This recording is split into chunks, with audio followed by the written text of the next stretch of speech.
बंदी छोड़ सतगुरु रामपाल जी परमेश्वर जी की जय हो। परम पिता परमात्मा सारी सृष्टि के रचनहार कुल मालिक असंख्यों के जगत तीन परवेश सब राजा धीराज आत्मा धार नाथों के नाथ देव के देव महादेव सर्वेश्वर महेश्वर मृत्युंजय अजरो अमर आदि अनादि सनातनी प्रभु जगत पिता जगदीश्वर श्री श्री 1008 की उपाधि के वास्तविक अधिकारी अकाल मूरत सौद स्वरूपी राम वासुदेव सर्वगतम ब्रह्म परम पूज्य प्रथम पूज्य परम संत परम पुरुष परम धनी परम दयालु सत्य कबीर हक्का कबीर अल्लाहु कबीर अल्लाहु अकबर बाखबर अल्लाह ताला जगत के तारणहार जगत के मुक्तिदाता जगत के जगन्नाथ हारे के सहारे हिंदुओं के राम मुसलमानों के अल्लाह सिखों के वाहिगुरु ईसाइयों के मसीह दया के सागर दयानिधि करुणा के सागर करुणानिधि स्वयंभू परिभू संकट मोचन कष्ट हरण मंगल करण दुख भंजन अविगत कबीर निर्विकार निर्विषम परमात्मा अलय अलेख सतगुरु आदि अनादि सतगुरु असली मर्यादा पुरुषोत्तम असली राम असली कृष्ण असली घनश्याम असली मुरारी राजाओं के राजा महाराजाओं के महाराजा शहंशाहों के शहंशाह सम्राटों के सम्राट भगवानों के भगवान अल्लाहों के अल्लाह प्रभुओं के प्रभु मसीहाओं के मसीह सच्चे वाहिगुरु बाबाओं के बाबा पीरों के पीर सेठों के सेठ जगत सेठ सावड़सा सेठ सर्वगुण संपन्न अनंत कोटि कलाओं के स्वामी अनंत कोटि ब्रह्मांडों के नायक योगियों में महायोगी ध्यानियों में महाध्यानी सिद्धों में परम सिद्ध ज्ञानियों में तत्व ज्ञानी ब्रह्म ज्ञानी महाज्ञानी परम ज्ञानी सर्वश्रेष्ठ ज्ञानी विज्ञानी युवा कबीर समर्थ कबीर असमवात अमित ओजा सच्चे रहनुमा करीम अल्लाह सुभान अल्लाह दुनिया के अंतिम पैगंबर 8 सितंबर 1951 से गांव धनाना जिला सोनीपत हरियाणा भारतवर्ष की पावन भूमि पे प्रकट रियल कल की भगवान श्री नारायण साकार हरि श्री बाबा साहेब नूर अनंत परमात्मा सच्चे दरवेश सच्चे बाखबर संत श्रोमणी सतगुरु रामपाल जी परमेश्वर जी के चरण कमल में साध संगति से जुड़े हुए आप और हम सभी भाई बहनों का अनंत कोटि दंडवत प्रणाम। सत्साई भाई और बहनों, बहुत बड़ी दया बहुत बड़ी मेहर पूज्य गुरुदेव भगवान की परमेश्वर रामपाल जी की, जिनके शुभ आशीर्वाद से विशेष आशीर्वाद से उन्हीं के कर कमल से लिखित पवित्र पुस्तक ज्ञान गंगा के ऊपर वीडियो बनाने की श्रृंखला जारी है। इसी श्रृंखला में आज हमारा ये तीसरे नंबर का वीडियो है। फिलहाल हम ज्ञान गंगा पुस्तक की भूमिका के ऊपर चल रहे हैं और भूमिका को समझना बहुत ही महत्वपूर्ण होता है, क्योंकि भूमिका को समझे बिना हम किसी भी पुस्तक को आगे नहीं समझ सकते। तो भाई और बहनों, अभी तक जो 2 वीडियो ज्ञान गंगा पुस्तक पर बन चुके हैं, आप जी यदि पहली बार ये वीडियो देख रहे हैं तो आपने पहले के 2 वीडियो भी अवश्य देखने चाहिए और सीरियल वाइज आपने प्रत्येक वीडियो को अवश्य देखना चाहिए।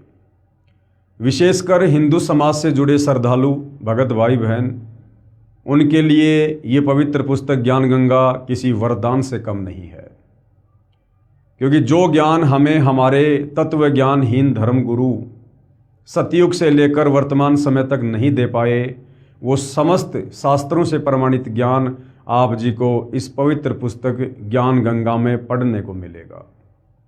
और हमारी वो तमाम शंकाएं वो भ्रमणाएं भक्ति और भगवान को लेकर जो हमारे मन में उठती चली आई हैं, जिनका समाधान आज तक कोई नहीं कर पाया, आपकी प्रत्येक शंका का समाधान इस पवित्र पुस्तक ज्ञान गंगा से होगा।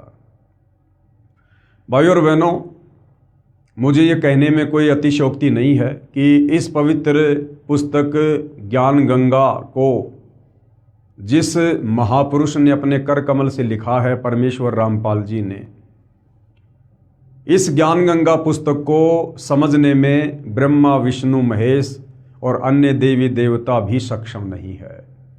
क्यों सक्षम नहीं है? क्योंकि जब तक आप सृष्टि रचना से परिचित नहीं होंगे, तब तक आप किसी भी धर्म के किसी भी धर्म ग्रंथ को नहीं समझ सकते। आप आत्मज्ञान के विषय में, परमात्म ज्ञान के विषय में, भक्ति या भगवान के विषय में नहीं जान सकते। और सृष्टि रचना को समझने का सौभाग्य ब्रह्मा विष्णु महेश जी को प्राप्त नहीं है, क्योंकि परमपिता परमेश्वर कबीर साहिब की जब जब वे सतलोक से चलकर इस पृथ्वी लोक पर तत्वदर्शी संत के रूप में प्रकट होते हैं, तो ये दया वे केवल मानव शरीर प्राप्त आत्माओं पर ही करते हैं। क्योंकि इस पृथ्वी लोक को मुक्ति खेत भी कहा है, यानी जो इस काल ब्रह्म के 21 ब्रह्मांड हैं, उनमें केवल ये पृथ्वी लोक ही एक ऐसी जगह है जहाँ पर मनुष्य जन्म प्राप्त करके हम पूर्ण तत्वदर्शी संत की शरण में आकर मुक्ति प्राप्त कर सकते हैं। तो मोक्ष प्राप्ति का जो परम सौभाग्य वर्तमान में आप और हम मानव शरीरधारी आत्माओं को, स्त्री पुरुषों को है, ये सौभाग्य ब्रह्मा विष्णु महेश को भी नहीं है। तो जो कंप्लीट ज्ञान ये परमपिता परमेश्वर कबीर साहिब सतगुरु रूप में इस पृथ्वी पर आकर आप और हम मानव शरीरधारी आत्माओं को देते हैं, ये कंप्लीट ज्ञान ब्रह्मा विष्णु महेश को भी नहीं बताया जाता है। इसलिए भाइयों और बहनों, आप इस पुस्तक को कोई सामान्य पुस्तक ना समझें और ना ही पुस्तक के लेखक को कोई सामान्य संत या व्यक्ति समझें। जब तक सतगुरु रामपाल जी परमेश्वर आप जी की बुद्धि ऑन नहीं करेंगे, आप जी इस पवित्र पुस्तक ज्ञान गंगा में लिखे लेख को नहीं समझ सकते। आप चाहे कितने विद्वान हैं, कितने संस्कृत के प्रकांड ज्ञाता हैं, कितने बड़े अधिकारी हैं, आप कुछ भी हैं, जब तक गुरुदेव भगवान रजा नहीं बख्शेंगे तब तक आप इस पवित्र पुस्तक के प्रमाणित लेख को नहीं समझ सकते। इसलिए आप जी जब भी इस पवित्र पुस्तक ज्ञान गंगा को पढ़ें या जो वीडियो वर्तमान में बन रहे हैं, आप ये वीडियो देखें, तो सर्वप्रथम पूज्य गुरुदेव भगवान को प्रार्थना करें, उनसे अर्ज करें, विनती करें कि हे पूज्य गुरुदेव भगवान, हम नादान प्राणी हैं, 2 कोटि के जीव हैं, हमारी कोई औकात नहीं है। परमेश्वर, जब तक आप हमें इस पवित्र पुस्तक के लेख को समझने की शक्ति नहीं देंगे परमेश्वर, तब तक हम आध्यात्मिक ज्ञान से दूर ही रहेंगे। तो परमेश्वर जब साधक के आधीन भाव को देखता है, श्रद्धा भाव को देखता है, तो अवश्य दया भी करता है। तो भाइयों और बहनों, आज इस पवित्र पुस्तक ज्ञान गंगा की भूमिका का तीसरा वीडियो है और इसमें पूज्य गुरुदेव भगवान ने क्या कुछ लिखा है, क्या कुछ कहा है, हमें समझाने का जो है ये सराहनीय प्रयास किया है। अब हम इसमें आगे बढ़ेंगे। सत्य पुरुष का वर्तमान अवतार, इसके ऊपर हम कल वीडियो बना चुके थे। आज हम आगे बढ़ेंगे। आज का हमारा टॉपिक है अमेरिका की महिला भविष्यवक्ता फ्लोरेंस की महत्वपूर्ण भविष्यवाणी। अमेरिका की महिला भविष्यवक्ता फ्लोरेंस की महत्वपूर्ण भविष्यवाणी।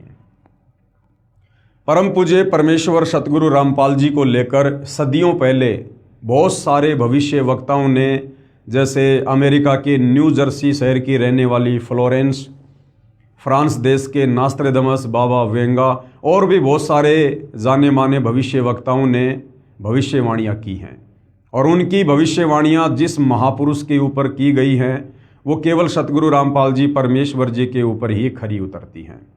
तो क्या कुछ फ्लोरेंस ने वर्तमान समय को लेकर सटीक भविष्यवाणियाँ की हैं, आप जियों को दिखाते हैं। अमेरिका की विश्वविख्यात भविष्यवक्ता फ्लोरेंस ने अपनी भविष्यवाणियों में कई बार भारत का जिक्र किया है।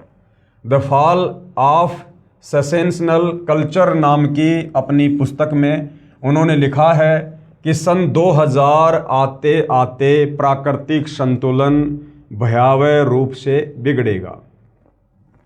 लोगों में आक्रोश की प्रबल भावना होगी, दुराचार पराकाष्ठा पर होगा। पश्चिमी देशों के विलासितापूर्ण जीवन जीने वालों में निराशा, बेचैनी और अशांति होगी।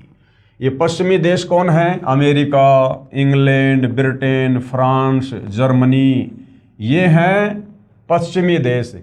तो क्या कहा था फ्लोरेंस ने कि पश्चिमी देशों के विलासितापूर्ण जीवन जीने वालों में निराशा, बेचैनी और अशांति होगी। क्यों? अध्यात्म की कमी के कारण। क्योंकि ये आत्मा उस समय तक शांत नहीं हो सकती है, इस आत्मा की चाहत, इस आत्मा की जिज्ञासा उस समय तक शांत नहीं हो सकती है जब तक इस आत्मा को अपनी वास्तविक खुराक भक्ति नहीं मिलती है। ये आत्मा युगों युगों से परमात्मा के लिए तड़प रही है। वो आत्माएं चाहे अमेरिका में हो, चाहे हिंदुस्तान में हो, चाहे जापान में हो, हम सब एक ही परमपिता परमेश्वर कबीर साहिब के बच्चे हैं, उन्हीं की आत्मा है। और सृष्टि रचना से आपको पता चलेगा कि जब से हम इस काल ब्रह्म के चक्कर में, इस 21 ब्रह्मांड में अपने परमपिता परमेश्वर कबीर साहिब को और अपने निज घर सतलोक को छोड़कर आए हैं, तब से हमें यहाँ पर सुख नाम की कोई वस्तु प्राप्त नहीं हो रही है। और जब से ये आत्मा सतलोक से आई है तब तक ये उन सुखों की चाहत में भटक रही है। और काल ने हम आत्माओं को अलग अलग देशों में बांट दिया, अलग अलग जातियों में और प्रजातियों में बांट दिया, धर्मों में बांट दिया, ताकि जब कभी वो परमपिता परमात्मा कबीर साहिब आप और हम आत्माओं पर दया करके इस काल के लोक में तत्वदर्शी संत की भूमिका करने के लिए आए, हमें सृष्टि रचना के माध्यम से सतलोक की जानकारी देने आए, हमें वापस सतलोक ले चलने के लिए आए, तो उस समय हम उस तत्वदर्शी संत के संपर्क में ना आ जाएं। इसलिए इस काल ने भिन्न भिन्न भाषाएं बनवा दी ताकि उस तत्वदर्शी संत की भाषा से अपरिचित होने के कारण ये आत्मा तत्व ज्ञान से दूर रहे। यानी बहुत सारी बेड़ियां आप और हम आत्माओं के पैरों में इस काल बली ने डाल रखी हैं। इसलिए इसने अलग अलग देश बना दिए, हमें अलग अलग टुकड़ों में विभाजित कर दिया, जातियों में, धर्मों में, संप्रदायों में, समुदायों में हमारे को इसने बांट दिया है। तो जो पश्चिमी देश में रहने वाले लोग हैं, जहाँ पर विज्ञान का बोलबाला है, जहाँ पर विज्ञान की चक्काचौंध है, लोग विलासितापूर्ण जीवन जीते हैं, वो विलासितापूर्ण जीवन जीने के बाद भी लोग अशांत हैं, बेचैन हैं अध्यात्म की कमी के कारण। अब परमपिता परमात्मा कबीर साहिब भारत की पवित्र भूमि पर प्रकट हैं, और यदि उन आत्माओं तक ये जानकारी पहुंच जाती है, अब ये उनके संस्कार पर, उनके भाग के ऊपर निर्भर है, क्योंकि सकल पदार्थ है जगमाही, भाग बिना नर पावत नाही। अगर उन आत्माओं तक ये जानकारी पहुंच जाती है और किसी भी प्रकार से यदि वो आत्माएं परम संत सतगुरु रामपाल जी के संपर्क में आ जाती हैं, उपदेश प्राप्त कर लेती हैं, तब कहीं जाकर उन आत्माओं की वो बेचैनी और वो जिज्ञासा, वो अशांति शांत हो सकती है, अन्यथा दूसरा कोई तरीका नहीं है।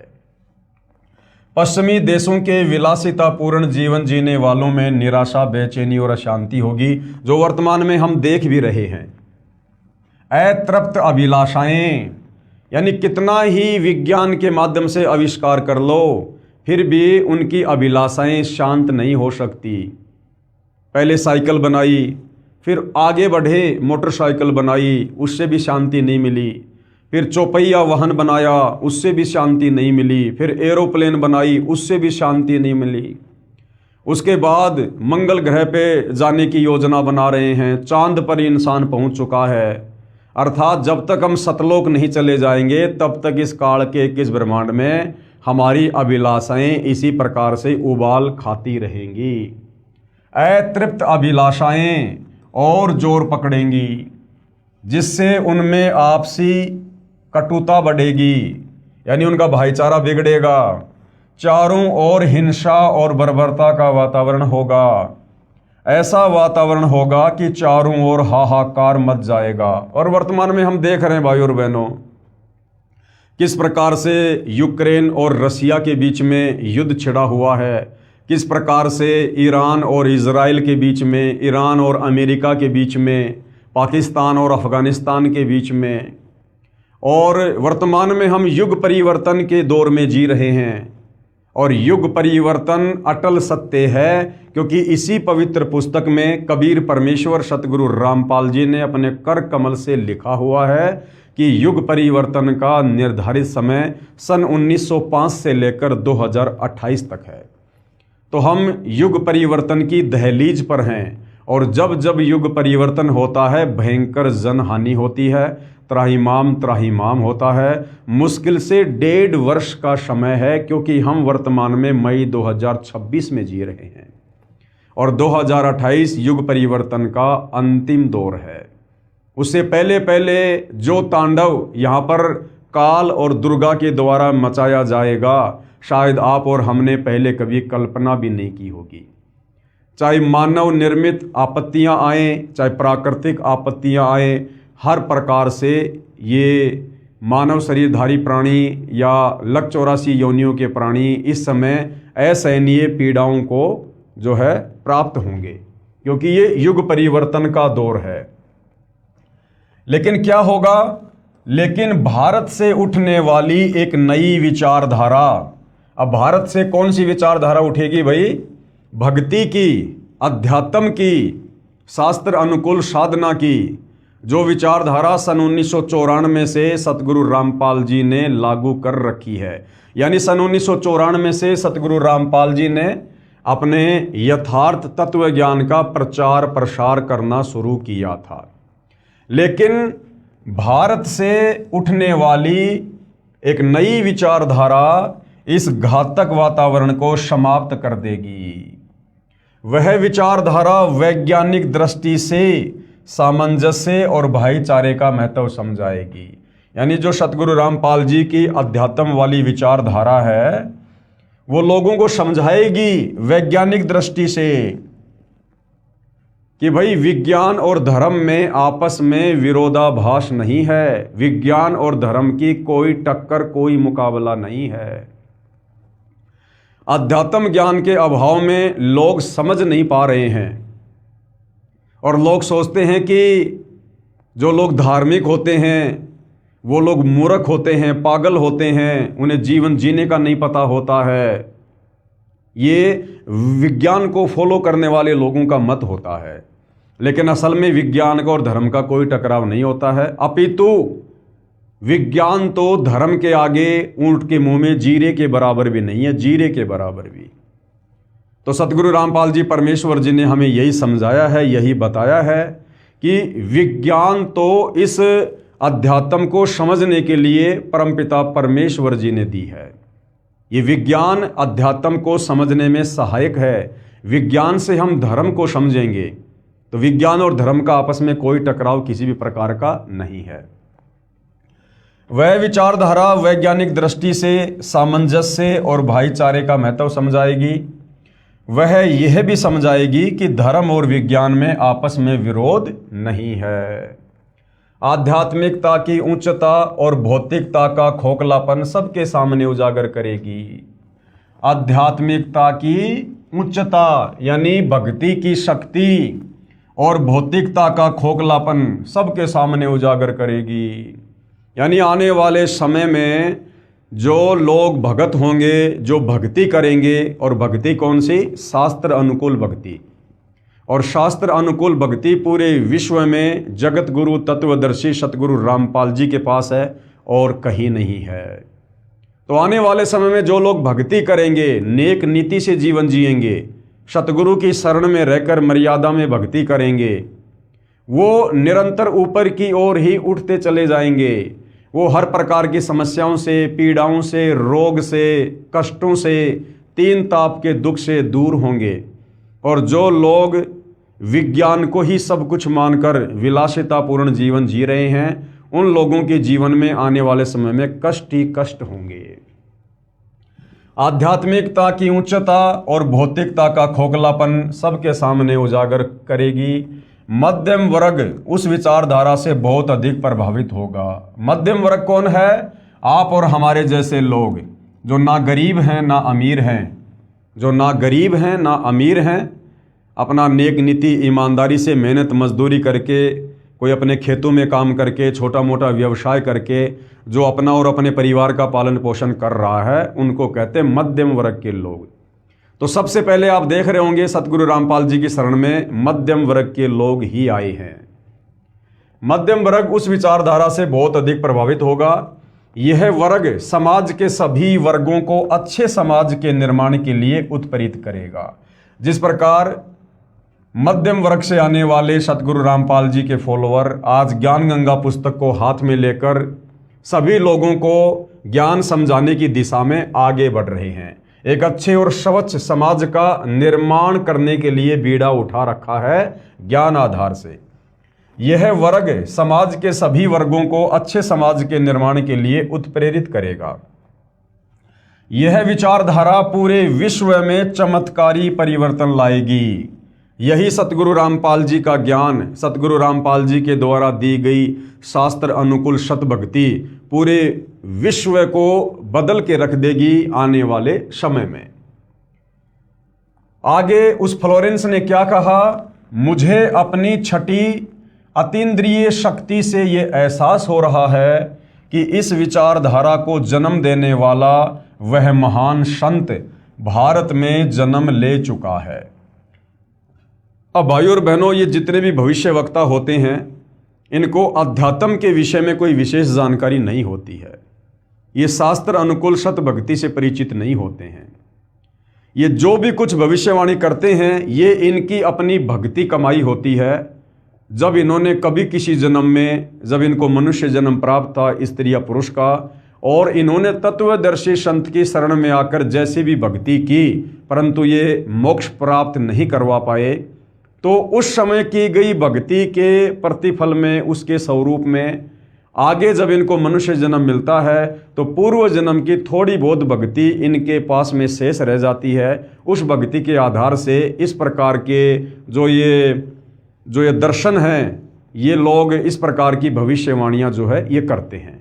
वैसे इनको अध्यात्म के विषय में कंप्लीट जानकारी नहीं होती है। मुझे अपनी छठी अतीन्द्रिय शक्ति से यह एहसास हो रहा है कि इस विचारधारा को जन्म देने वाला वह महान संत भारत में जन्म ले चुका है। हालांकि सतगुरु रामपाल जी, परमेश्वर जी, आप और हमारी तरह माँ के गर्भ से एक आम व्यक्ति की तरह जेर में लिपट कर माँ के गर्भ से बाहर नहीं आए हैं, और ना ये कबीर भगवान कभी माँ के गर्भ से जन्म लेता है, क्योंकि परमेश्वर जी की अपनी वाणी है, ना सतगुरु जननी जने जाके माना बाप, पिंड ब्रह्मंड से रहित है ना वहाँ तीनों ताप। अभी आप सतगुरु रामपाल जी के तत्व ज्ञान से अपरिचित हैं।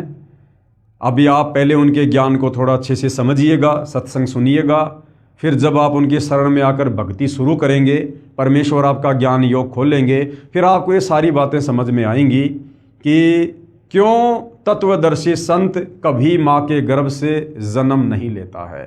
क्योंकि तत्वदर्शी संत की भूमिका, पूर्ण संत की भूमिका, या यूं कहिए जगत गुरु की भूमिका स्वयं कबीर भगवान ही निभाने के लिए धरती पर आते हैं। और कबीर भगवान जो कि स्वयंभू है, परिभू है, जिन्होंने सर्व आत्माओं को उत्पन्न किया है, उन्हें जन्म देने में कोई भी आत्मा सक्षम नहीं है। वो कबीर परमात्मा जब चाहे, जहाँ चाहे, जिस उम्र में चाहे वो प्रकट होकर अपना ज्ञान देता है। तो सतगुरु रामपाल जी परमेश्वर कोई सामान्य संत या महात्मा नहीं है।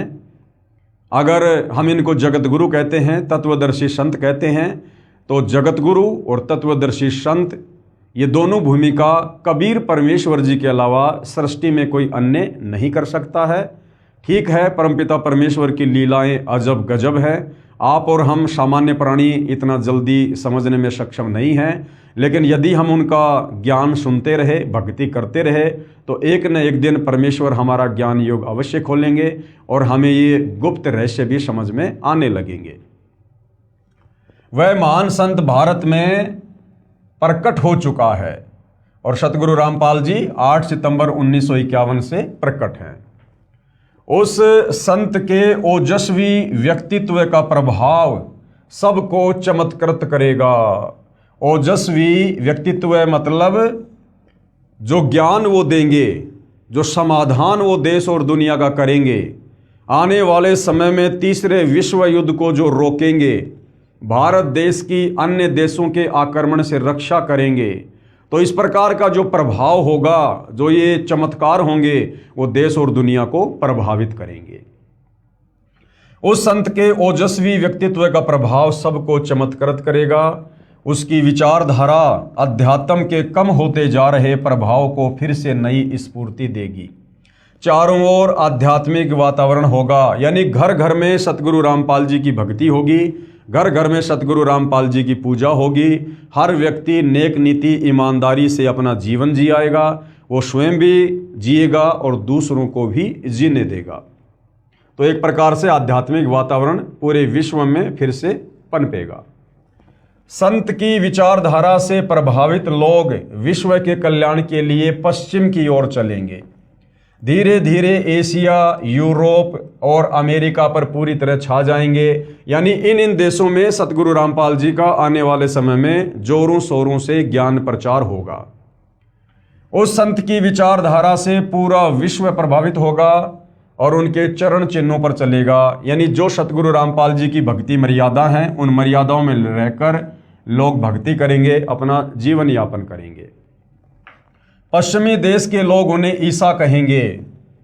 पश्चिमी देश के लोग यानी जो ये ईसाई लोग हैं, जो ईसा मसीह को मानते हैं, जब उन्हें सतगुरु रामपाल जी परमेश्वर जी के विषय में पता चलेगा कि तुम्हारा रियल मसीहा धरती पर 8 सितंबर 1951 को प्रकट हो चुका है सतगुरु रामपाल जी के नाम से, तो जो पश्चिमी देशों के लोग हैं वो सतगुरु रामपाल जी को पहचान कर उन्हें अपना मसीहा कहेंगे। मुसलमान उन्हें एक सच्चा रहनुमा, मुसलमान भाई, जब उन्हें पता चलेगा कि वास्तव में हमारा जो पैगंबर है, जो रसूल है, सतगुरु रामपाल जी हैं, तो मुसलमान धर्म के लोग उन्हें सच्चा रहनुमा कहेंगे, अपना अल्लाह कहेंगे। और एशिया के लोग उन्हें भगवान का अवतार मानेंगे। और जो एशिया है, एशिया जो महाद्वीप है जिसमें बहुत सारे देश आते हैं, ये सभी देश सतगुरु रामपाल जी को भगवान कहेंगे, भगवान का अवतार कहेंगे। यानी भगवान खुद ही धरती पर अवतरित होकर आए हैं। उस महान संत की विचारधारा से बौद्धिक क्रांति होगी। बौद्धिक क्रांति का मतलब है हम भक्ति मार्ग को अच्छे से समझेंगे, हम लोग चिंतन मनन करेंगे आत्मज्ञान पर, परमात्म ज्ञान पर। बुद्धिजीवियों की मान्यताएं बदलेंगी। यानी जो पढ़े लिखे लोग, बड़े बड़े शिक्षित लोग, बड़े बड़े अधिकारी लोग, जो उच्च उन पदों पर आसीन हैं, जो विज्ञान को ही सब कुछ माना करते थे, शिक्षा को ही सब कुछ मान बैठे थे, अब उन लोगों की विचारधारा बदलेगी और उन लोगों का रुख धीरे धीरे भक्ति की तरफ बढ़ेगा। बुद्धिजीवियों की मान्यताएं बदलेंगी, उनमें ईश्वर के प्रति श्रद्धा और विश्वास की कोपलें फूटेंगी। फ्लोरेंस के अनुसार वह संत भारत में प्रकट हो चुका है। फ्लोरेंस के अनुसार जन्म ले चुका है और हम भक्तों के अनुसार प्रकट हो चुका है। वह इस संत से काफी प्रभावित थी। अपनी एक दूसरी पुस्तक golden light of new era में भी उन्होंने लिखा है, जब मैं ध्यान लगाती हूं तो अक्सर एक संत को देखती हूं। यानी जो फ्लोरेंस है, यह आज से सैकड़ों वर्ष पहले जब ध्यान लगाया करती थी तो सतगुरु रामपाल जी की वर्तमान स्थिति को वो देखा करती थी।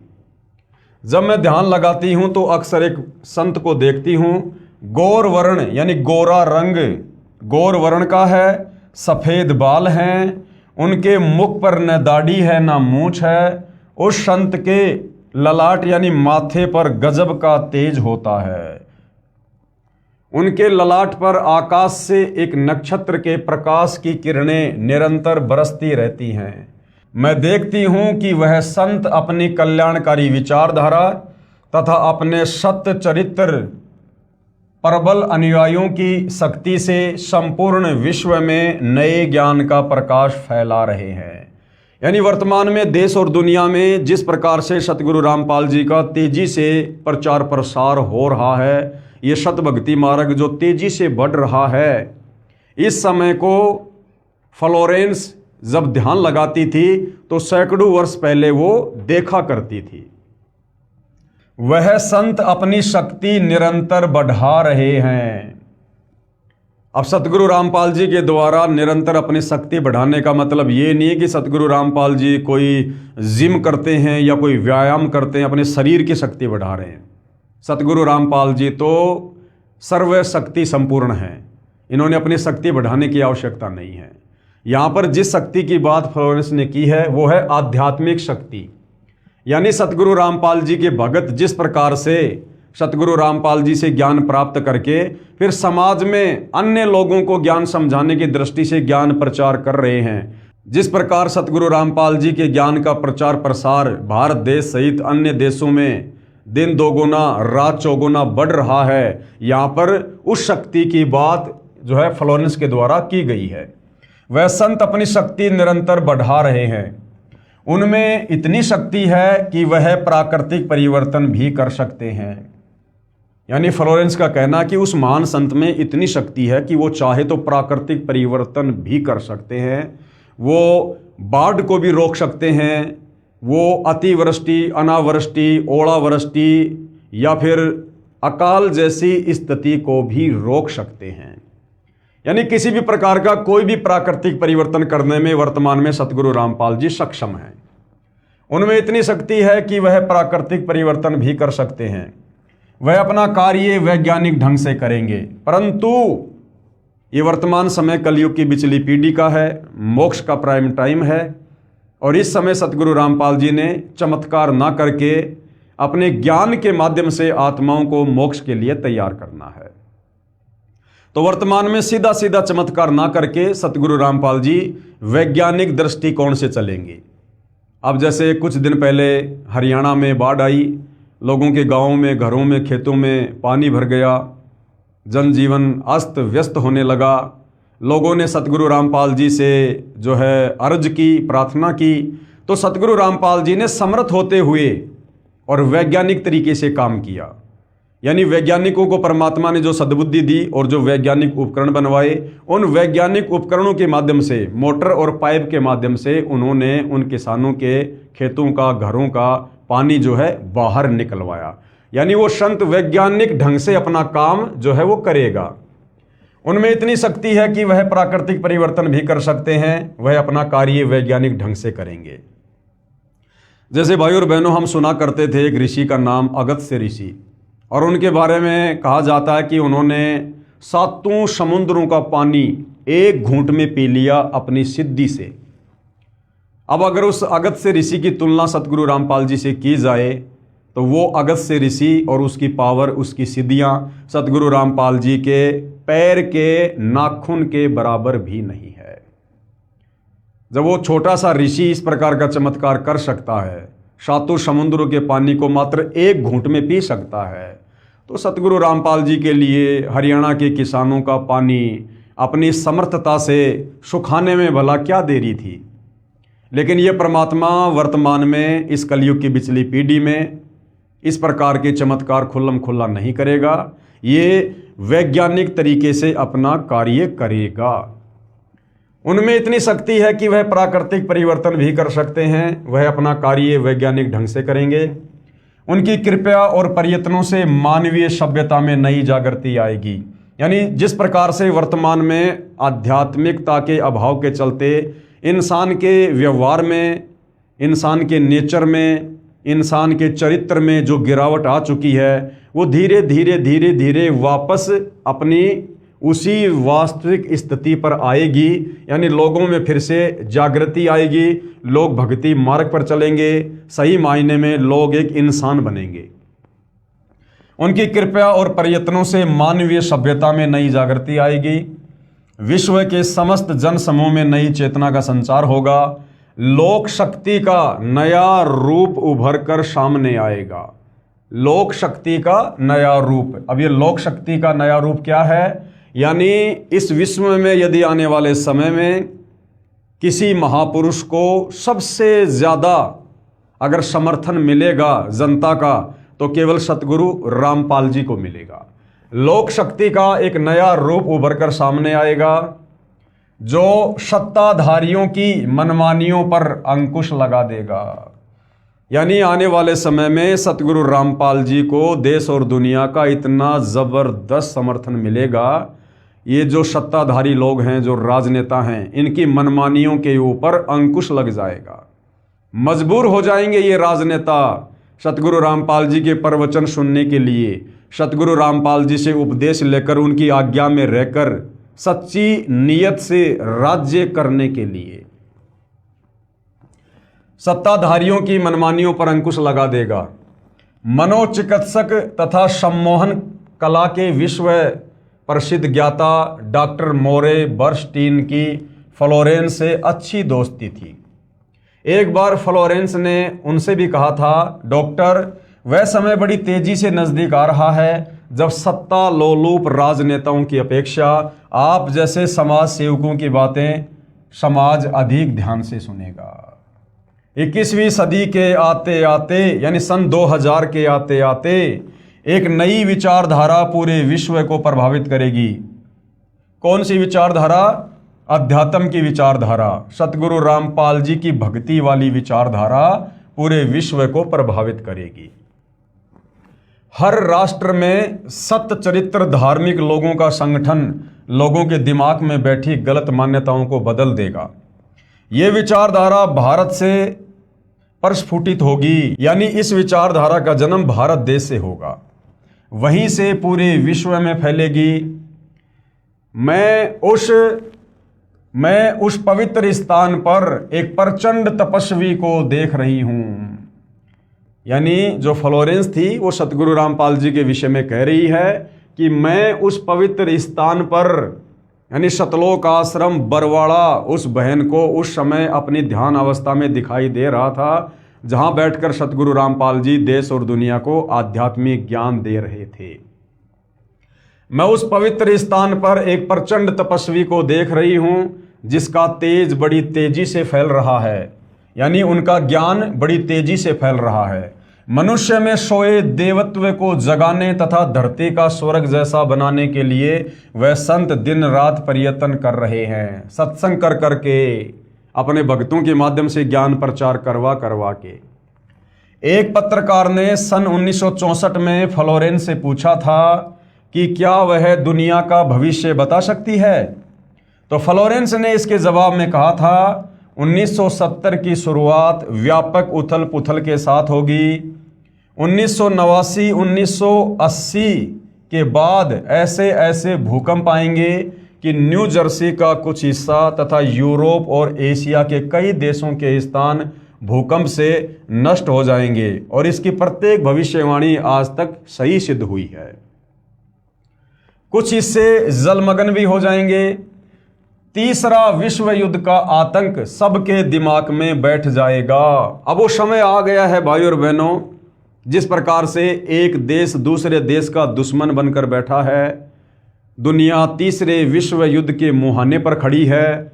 लोगों के दिमाग में तीसरे विश्व युद्ध का आतंक बैठ चुका है। ये वर्तमान समय के लिए उसने ये भविष्यवाणी की है। तीसरे विश्व युद्ध का आतंक सबके दिमाग में बैठ जाएगा और वे इस युद्ध की तैयारी करेंगे। लेकिन भारतीय राजनेता अपने प्रभाव और बुद्धि से तीसरे विश्व युद्ध को टालने में सफल हो जाएंगे। लेकिन भारतीय राजनेता, अब ये राजनेता कौन होंगे?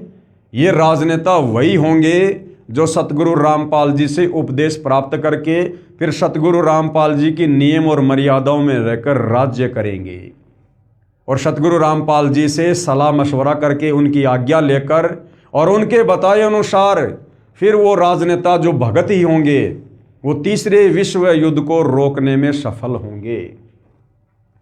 लेकिन भारतीय राजनेता अपने प्रभाव और बुद्धि से तीसरे विश्व युद्ध को टालने में सफल हो जाएंगे। तीसरे विश्व युद्ध के शुरू होने तक भारत के शासन की बागडोर आध्यात्मिक प्रवृत्ति के लोगों के हाथ में होगी। तीसरा विश्व युद्ध जो अपने पीक टाइम पर होगा, उस समय जो भारतीय राजनीति में जो राजनेता होंगे, प्रधानमंत्री होगा, मुख्यमंत्री होगा, राष्ट्रपति होगा, ये सब सतगुरु रामपाल जी की शरण में होंगे। तीसरे विश्व युद्ध के शुरू होने तक भारत के शासन की बागडोर आध्यात्मिक प्रवृत्ति के लोगों के हाथ में होगी। इसलिए उनके प्रभाव से विश्व युद्ध टलेगा, उन राजनेताओं के प्रभाव से नहीं टलेगा। वो राजनेता केवल भगत होंगे, सतगुरु रामपाल जी जैसा भी दिशा निर्देश देंगे और सतगुरु रामपाल जी के आशीर्वाद से, उनकी शक्ति से वो विश्व युद्ध जो है वो टलेगा। वे शासक एक महान संत के ओजस्वी तथा क्रांतिकारी विचारधारा से प्रभावित होंगे, यानी वो सतगुरु रामपाल जी से उपदेश प्राप्त कर चुके होंगे। वे उस संत के प्रति उसी तरह समर्पित होंगे जैसे वाशिंगटन स्वतंत्रता एवं मानवता के प्रति समर्पित थे। वो राजनेता जो सतगुरु रामपाल जी से उपदेश प्राप्त करके राजनीति करेंगे धर्म नीति में रहकर, वे उस संत यानी सतगुरु रामपाल जी के प्रति उसी तरह समर्पित होंगे जैसे वाशिंगटन कौन था? अमेरिका का प्रथम राष्ट्रपति। जैसे वाशिंगटन स्वतंत्रता और मानवता के प्रति समर्पित थे। अमेरिका के शहर न्यू जर्सी की रहने वाली फ्लोरेंस सचमुच एक विलक्षण महिला थी। एक बार नेबेल नाम के व्यक्ति ने टीवी कार्यक्रम के दौरान उनसे बोला, आप भारत में जन्म ले चुके संत के बारे में तो अक्सर बताती रहती हैं, मैं अपने बारे में कुछ जानना चाहता हूं, बताइए। तो नेबेल के बारे में फ्लोरेंस ने क्या बताया? फ्लोरेंस ने उसके दाहिने हाथ को थाम लिया और बोली, आप बहुत जल्द किसी दूसरे राज्य से प्रसारण करेंगे। नेबेल एक प्रसारण सेवा के कर्मचारी थे। फ्लोरेंस की इस बात पर वह हंसने लगे। कुछ क्षण बाद बोले, आपने मुझसे ये अच्छा मजाक किया। यदि हमारी कंपनी के अधिकारी इस कार्यक्रम को देख रहे होंगे तो मैं दूसरे राज्य में जाऊं या नहीं, फिलहाल अपनी कंपनी से तुरंत निकाल दिया जाऊंगा। यानी ये बात जो यहाँ पर समझाई जा रही है, ये आप और हमें विश्वास दिलाने के लिए कि फ्लोरेंस की भविष्यवाणियां कितनी सटीक होती थी। कुछ ही मिनटों के बाद टीवी के कंट्रोल रूम का फोन घनघना उठा। फोन नेबेल के लिए था। उनकी कंपनी के जनरल मैनेजर उनसे बात करना चाहते थे। नेबेल ने जब फोन उठाया तो उन्होंने कहा, हमने न्यूयॉर्क के प्रसारण करने का काम शुरू करने का निर्णय लिया है, वह तुम्हें ही भेजा जाएगा, यानी न्यूयॉर्क में आपको ही भेजा जाएगा। अभी ये बात गुप्त रखना, इसकी घोषणा कल की जाएगी। मैं टीवी पर फ्लोरेंस के साथ तुम्हारी बातचीत देख रहा था। फ्लोरेंस ने तुम्हारे विषय में जो बताया वह पूरी तरह सच है। आश्चर्य है कि उन्हें यह बात कैसे मालूम हो गई। नेबेल फ्लोरेंस का चेहरा देखता रह गया।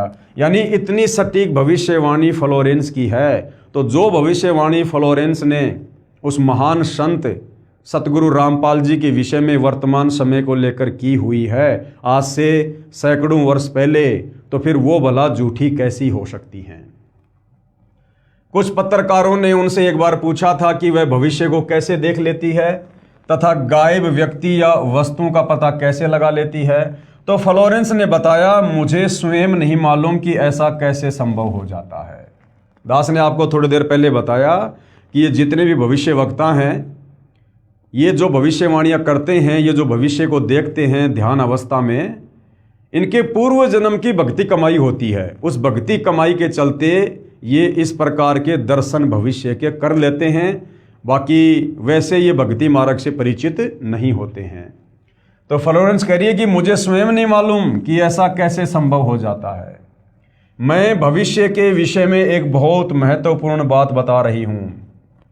20वीं शताब्दी के अंत में, यानी सन 2000 खत्म होते ही, सन 2001 से 21वीं शताब्दी शुरू हो गई है। तो क्या कह रही है फ्लोरेंस? 20वीं शताब्दी के अंत में, यानी सन 2000 के आसपास में, भारतवर्ष से एक प्रकाश निकलेगा और यह प्रकाश पूरी दुनिया को उन दैवी शक्तियों के विषय में जानकारी देगा। तो भाइयों और बहनों, सन 1994 में, सन 2000 से 6 वर्ष पहले इन देवी देवताओं के विषय में, ब्रह्मा विष्णु महेश के माता पिता के विषय में, इनके जन्म और मरण के विषय में, काल और दुर्गा के विषय में, अक्षर पुरुष के विषय में, धर्मशास्त्रों के विषय में, शतलोक और सृष्टि रचना के विषय में जो जानकारी सतयुग से लेकर वर्तमान तक छुपी हुई थी, किसी भी धर्म का कोई भी धर्मगुरु समाज को नहीं बता पाया था तत्व ज्ञान के अभाव से, वो जानकारी सतगुरु रामपाल जी ने उजागर करनी शुरू की उन दैवीय शक्तियों के विषय में। उसके विषय में यहाँ पर फ्लोरेंस कह रही है कि 20वीं शताब्दी के अंत में भारतवर्ष से एक प्रकाश निकलेगा। यानी सतगुरु रामपाल जी के विषय में बात हो रही है, जो उन्होंने 1994 में अपना यथार्थ 13वां कबीर पंथ शुरू करके ज्ञान प्रचार करना शुरू किया था। 20वीं शताब्दी के अंत में भारतवर्ष से एक प्रकाश निकलेगा। ये प्रकाश पूरी दुनिया को उन दैवीय शक्तियों के विषय में जानकारी देगा जो अब तक हम सभी के लिए रहस्यमय बनी हुई थी। यानी किसी को नहीं पता था। सब लोग ब्रह्मा विष्णु महेश को अजरो अमर मानते थे, दुर्गा जी को जगत जननी मानते थे, श्री ब्रह्मा जी को सृष्टि का रचयिता माना करते थे, धर्म कर्म के जाल में उलझे हुए थे। तो 20वीं सदी के अंत में, यानी 20वीं सदी समाप्त होती है सन 2000 में, और उसका जो अंतिम समय था उससे 6 साल पहले सन 1994 से सतगुरु रामपाल जी ने उन दैवीय शक्तियों के विषय में, देवी देवताओं के विषय में अपने तत्व ज्ञान के माध्यम से लोगों को जानकारी देना शुरू किया, जो अब तक हम सभी के लिए रहस्य में बनी हुई थी।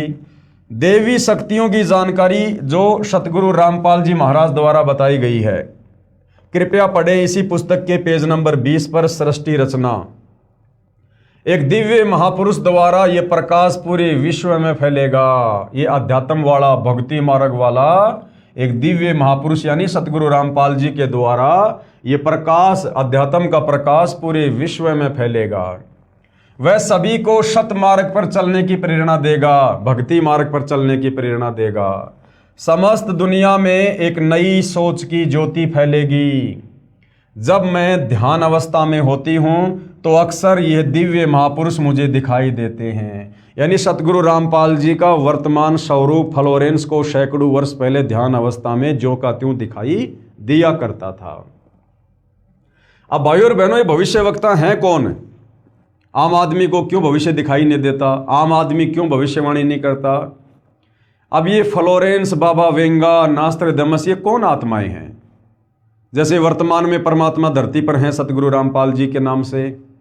ये कलयुग की बिचली पीढ़ी का समय है। दुनिया को तो हालांकि ये पता ही नहीं कि कलयुग की बिचली पीढ़ी क्या होती है। जब सतगुरु रामपाल जी से उपदेश लेंगे, सत्संग सुनेंगे, तो इस समय के विषय में उनको पता चलेगा कि ये भक्ति युग है, ये मोक्ष युग है इस समय, जिसको आध्यात्मिक भाषा में कलयुग की बिचली पीढ़ी कहा जाता है। तो इस कलयुग की बिचली पीढ़ी में जो भगत भाई बहन पूर्ण मर्यादा में रहकर, समस्त मंत्र प्राप्त करके, अपने धर्म कर्म में रहकर, पतिव्रता पद पर रहकर, गुरु को परमेश्वर मानकर आजीवन भक्ति करके जो सतलोक चले जाएंगे, उनका तो मोक्ष हो जाएगा। और जो आत्माएं भक्ति करते करते किसी न किसी कारण से मोक्ष प्राप्त नहीं कर पाएंगी, फिर उन आत्माओं के इस प्रकार के जन्म होते हैं। वही आत्मा फिर आगे चलकर भविष्य वक्ता बनती हैं, देवी देवता बनते हैं, साधु संत महात्मा बनते हैं, ऋषि बनते हैं, गोरखनाथ जैसे बनते हैं। फिर ये आत्माएं होती हैं। और इस कलयुग की बिचली पीढ़ी में वर्तमान समय में जो भक्ति हम कर रहे हैं, और ये भक्ति हमारे अंतःकरण में जमा हो जाती है, और यदि हम पार नहीं हो पाते हैं तो ये भक्ति काफ़ी लंबे समय तक ये चलती है, इतनी जल्दी ये खर्च नहीं होती है। तो जब कभी उस आत्मा को मनुष्य जन्म मिलता है और यदि उसकी भक्ति सुरक्षित है, तो उस भक्ति के प्रभाव से फिर वो इस प्रकार से भविष्य बताना शुरू कर देता है। तो फ्लोरेंस भी उन्हीं आत्माओं में से एक थी। अक्सर ये दिव्य महापुरुष मुझे दिखाई देते हैं। फ्लोरेंस ने बार बार इस संत या दिव्य महापुरुष का जिक्र किया है। साथ ही यह भी बताया है कि उत्तरी भारत के एक पवित्र स्थान पर वह मौजूद है। जो हरियाणा है वो भारत के मानचित्र में वो एक उत्तरी राज्य है। तो क्या कह रही है कि उत्तरी भारतवर्ष के एक पवित्र स्थान पर वह मौजूद है, यानी सतलोक आश्रम बरवाड़ा, वो जगह उस फ्लोरेंस को उस समय दिखाई दे रही थी। सज्जनों, उपरोक्त भविष्यवाणी तथा वर्तमानवाणी है जो परम संत रामपाल जी महाराज पर खरी उतरती है, यानी सतगुरु रामपाल जी भगवान पर यह वाणी खरी उतरती है, तथा इसी का समर्थन अन्य भविष्यवाणियां भी करती हैं जो आगे लिखी हैं। वो भी हम देखेंगे इसी पुस्तक में। आगे हम इस पवित्र पुस्तक ज्ञान गंगा में बढ़े। भाई बाले वाली जन्म साखी में प्रमाण है, यानी वर्तमान में सतगुरु रामपाल जी ही वो महापुरुष है, वो परम संत है, जगत गुरु है, जो दुनिया का उद्धार करेंगे और इस आध्यात्मिक शक्ति को, आध्यात्मिक चेतना को पूरे विश्व में फैलाएंगे। ये भाई बाले वाली जन्म साखी में भी इसका जो है ये प्रमाण है। एक महापुरुष के विषय में भाई बाले वाली जन्म साखी में भगत प्रहलाद की भविष्यवाणी। ये भाई बाला कौन था? भाई बाला और मर्दाना ये आदरणीय नानक जी के भगत थे। ये ज़्यादातर समय ये नानक जी के साथ में रहा करते थे। तो भाई बाले वाली जन्म साखी में प्रमाण, भाई बाले वाली जन्म साखी में लिखा गया विवरण स्पष्ट करता है कि सतगुरु रामपाल जी महाराज ही वह अवतार हैं जिन्हें परमेश्वर कबीर जी तथा संत नानक जी के पश्चात पंजाब की धरती पर अवतरित होना था। अवतरित होना था, एक होता है अवतार, एक होता है अवतरित होना। अवतार होता है किसी आत्मा को भेजा जाता है, उसको अवतार कहते हैं। जैसे विष्णु लोक जी से जो आत्माएं यहाँ आती है, अवतार धारण करती हैं, उनको अवतार कहा जाता है। और अवतरित का मतलब होता है खुद वो माँ शक्ति धरती पर प्रकट हो, उसको अवतरित होना कहते हैं।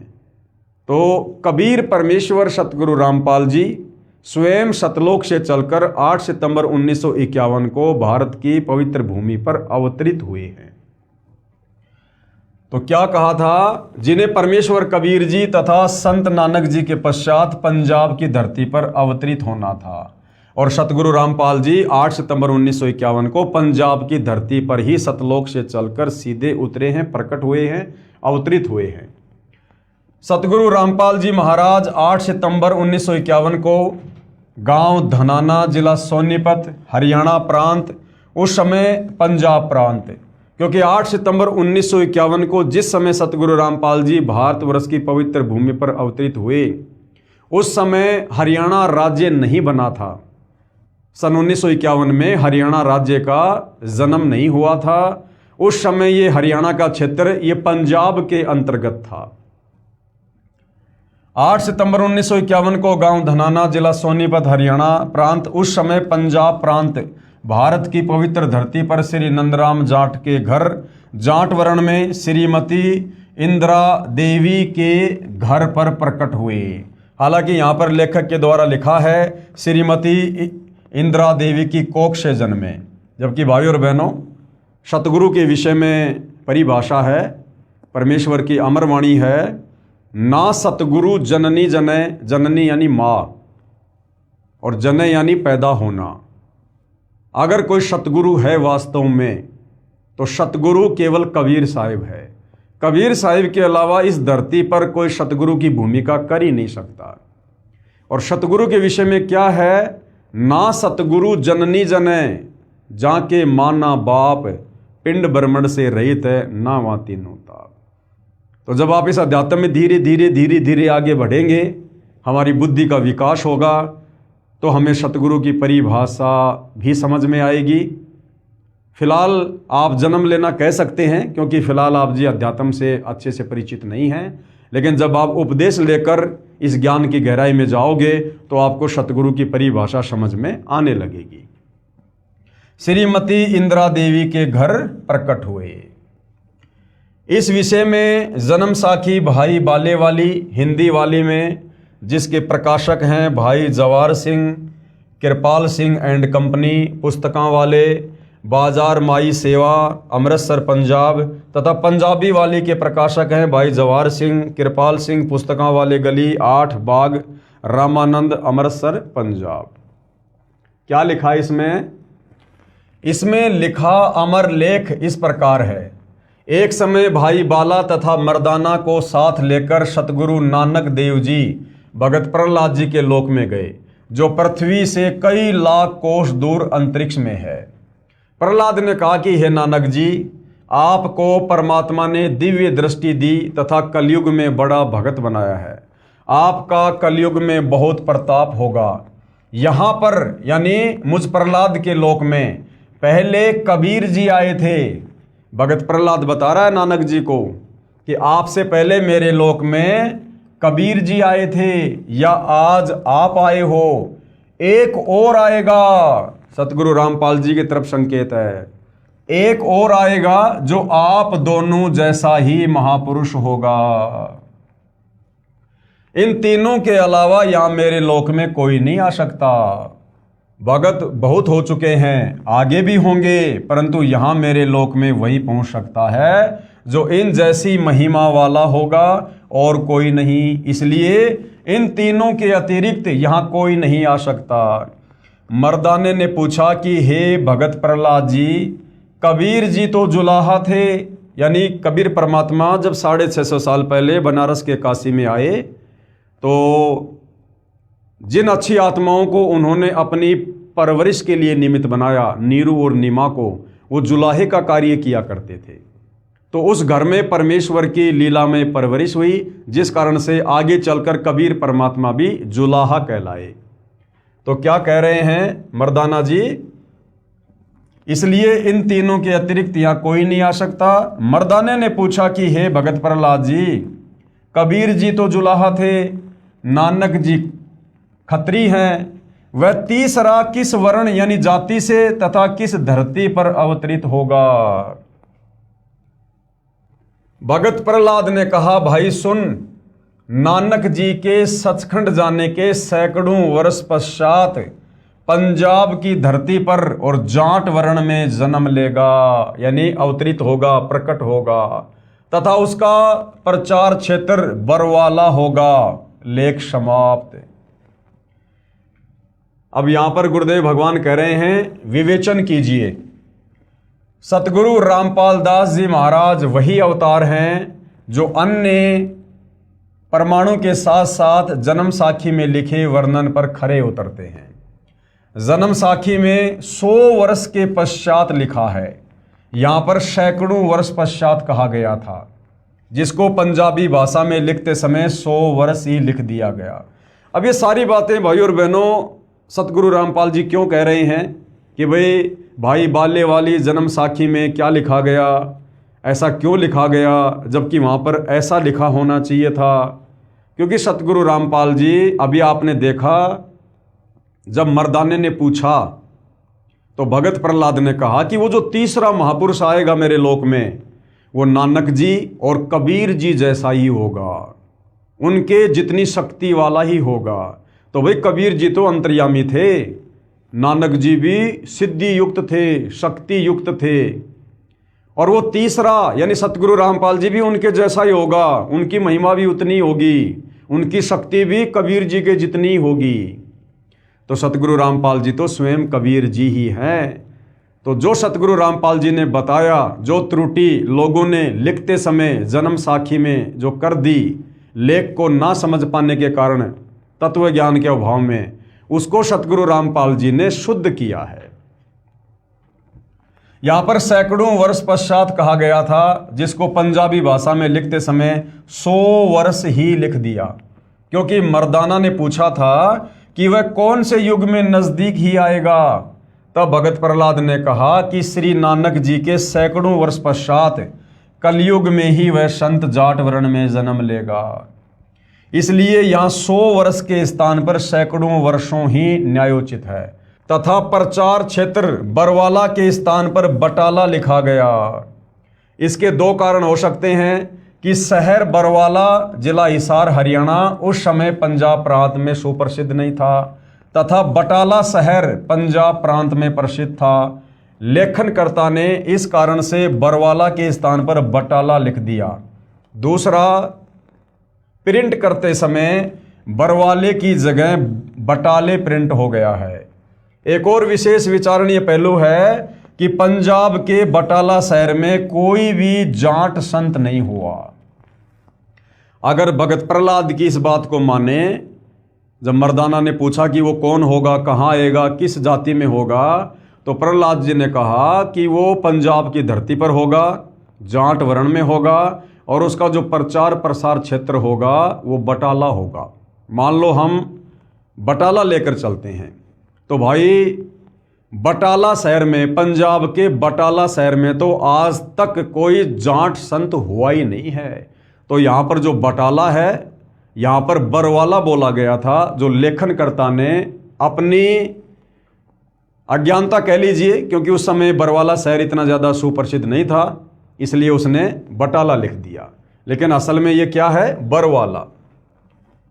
एक और विचारणीय पहलू है कि पंजाब के बटाला शहर में कोई भी जाट संत नहीं हुआ है जो इन महापुरुषों परमेश्वर कबीर देव जी व श्री नानक देव जी के समान महिमावान तथा इनके समान ज्ञानवान हुआ हो।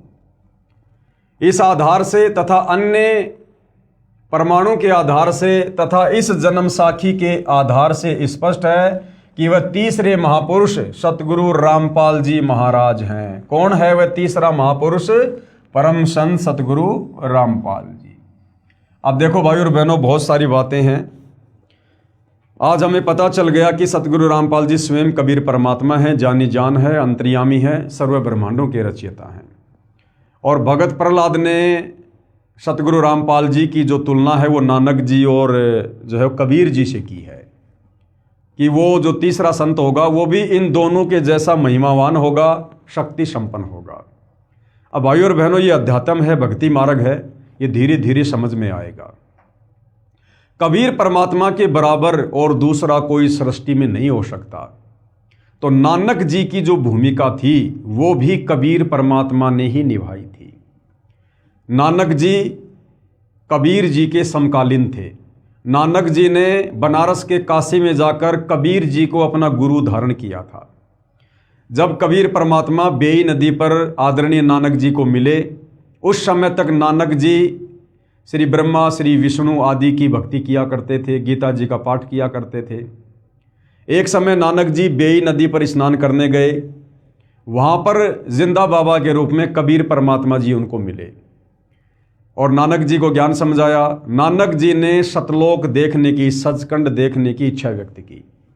तो परमात्मा जी ने नानक जी को उनके शरीर से उनकी आत्मा को निकालकर उनको सचखंड लेकर गए और 3 दिन तक नानक जी को सतलोक घुमाया, दिखाया, नीचे ब्रह्मा विष्णु महेश के लोक दिखाए, पूरी सृष्टि की जानकारी उनको समझाई।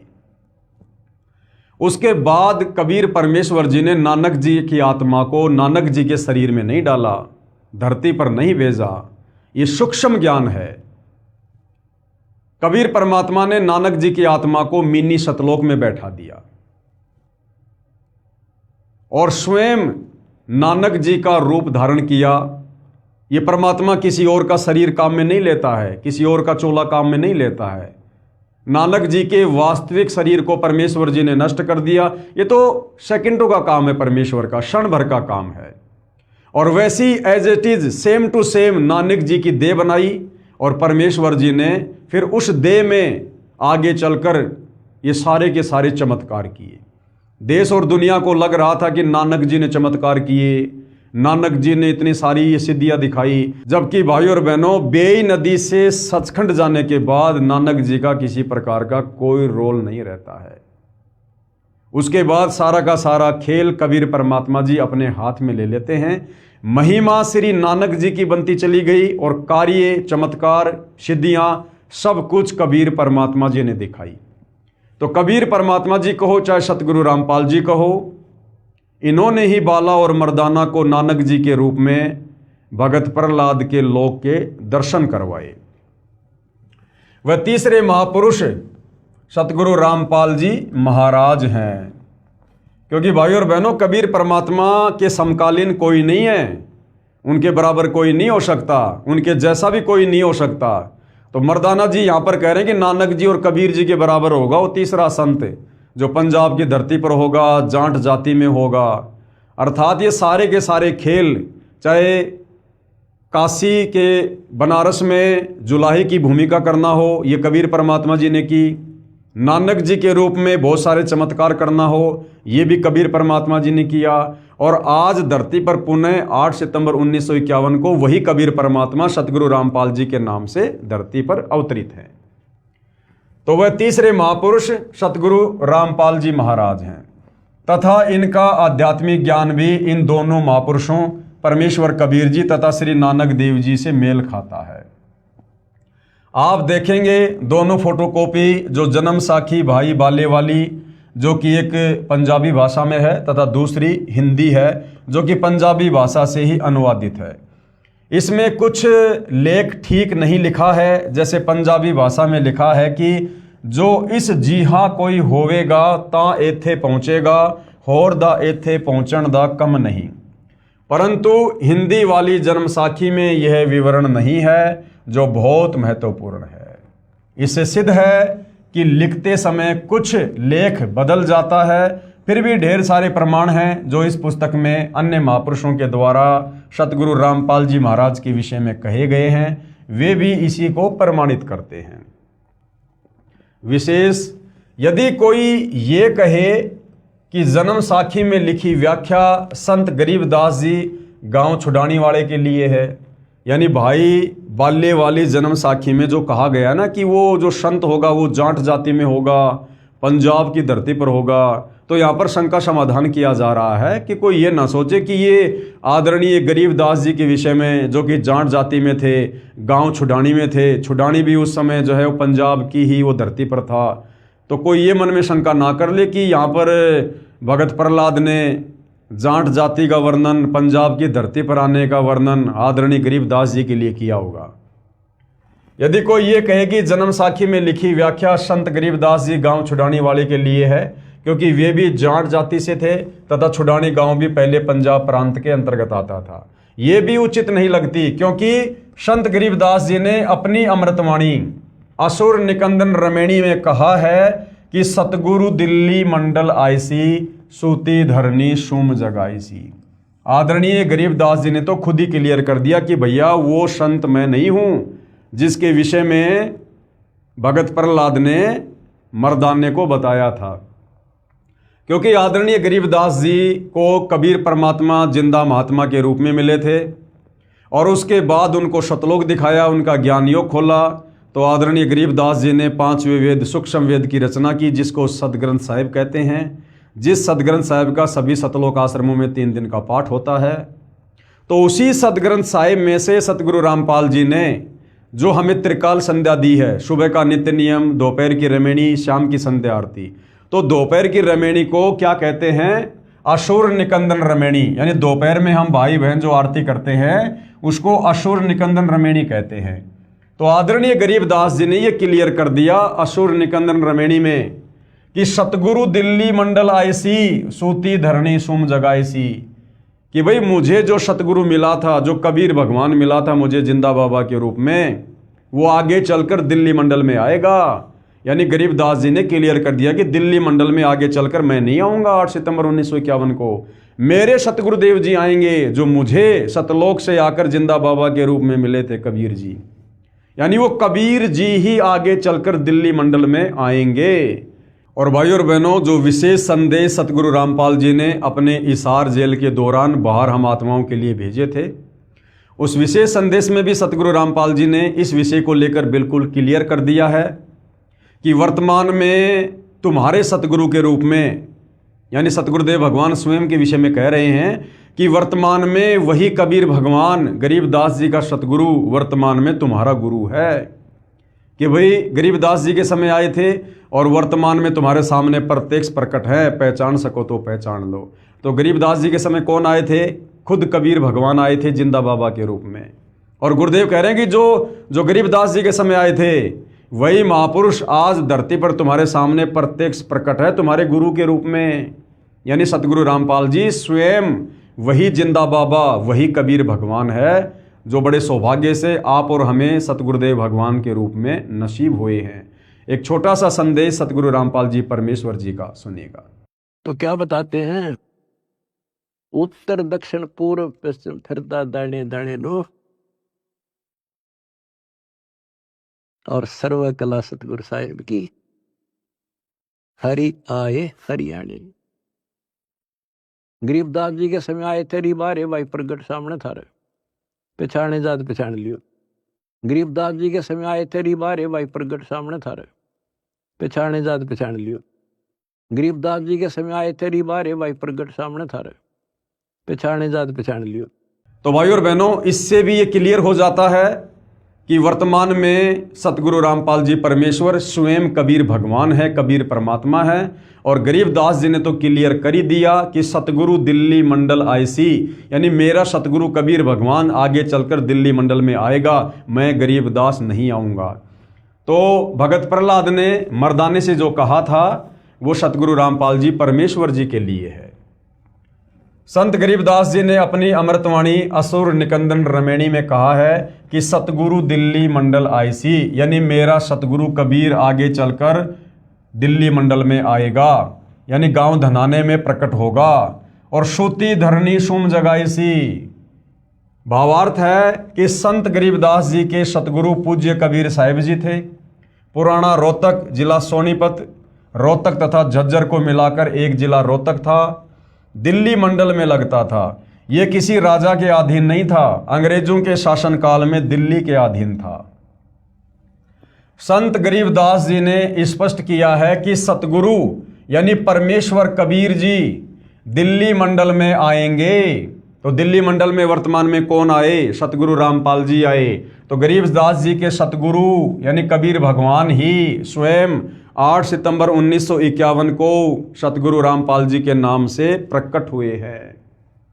दिल्ली मंडल में आएंगे, भक्तिहीन प्राणियों को जगाएंगे, सूती धरनी सोम जगाईसी, और शत भक्ति कराएंगे। ध्यान रहे, कबीर सागर में काल के दूतों ने मिलावट करके सत्य को न जानकर अपनी अटकलबाजी से असत्य प्रमाण दिए हैं।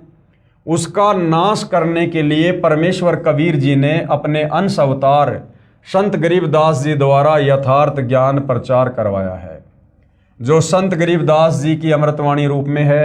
इसी बात की पुष्टि कबीर सागर के संपादक कबीर पंथी श्री युगलानंद बिहारी जी की उस टिप्पणी से होती है जो उन्होंने अनुराग सागर तथा ज्ञान सागर की भूमिका में की है, और कहा है कि कबीर पंथियों ने ही कबीर पंथ के ग्रंथों का नाश कर रखा है।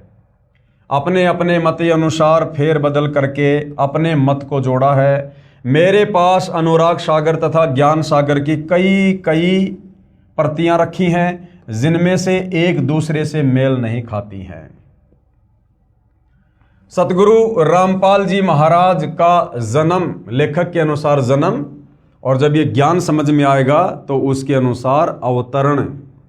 सतगुरु रामपाल जी महाराज का अवतरण श्री नंदराम जाट के घर 8 सितंबर 1951 को गांव धनाना, जिला सोनीपत, उस समय जिला रोहतक में हुआ था, जो वर्तमान हरियाणा तथा पंजाब प्रांत मिलकर उस समय एक ही पंजाब प्रांत था। परमेश्वर कबीर जी ने भी कहा था कि जिस समय कलयुग 5500 वर्ष बीत चुका होगा, मैं गरीबदास वाले 12वें पंथ में आगे स्वयं आऊंगा। कबीर परमात्मा जी ने 650 साल पहले धर्मदास जी के माध्यम से कबीर सागर लिखवाया था, और जब धर्मदास जी काफ़ी चिंतित हो गए थे कि हे परमात्मा, आपने मुझे तो सार नाम दे दिया लेकिन मेरे वंशजों को देने से मना कर दिया, तो ये कैसे पार होंगे? धर्मदास जी चिंतित हो गए।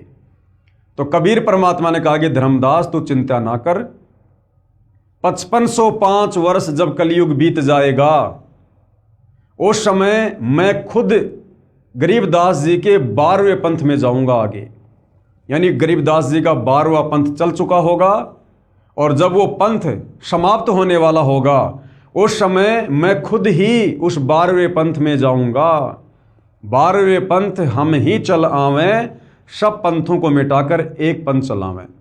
तो आदरणीय गरीबदास जी के 12वें पंथ में आगे चलकर खुद कबीर भगवान ने ही आना था, और खुद कबीर भगवान सतगुरु रामपाल जी के नाम से आदरणीय गरीबदास जी के 12वें पंथ में ही आए, क्योंकि साध वचन पलटे नहीं, चाहे पलट जाए ब्रह्मांड। तो 17 फरवरी 1988 को सतगुरु रामपाल जी ने एक अच्छी आत्मा आदरणीय राम देवानंद जी को अपना मुंह बोला गुरु धारण किया, और 17 फरवरी 1988 को गरीबदास जी के 12वें पंथ में दीक्षा ली। सांसारिक दिखावे में दीक्षा ली, अन्यथा जगत गुरु को किसी से गुरु बनाकर दीक्षा लेने की आवश्यकता नहीं होती है।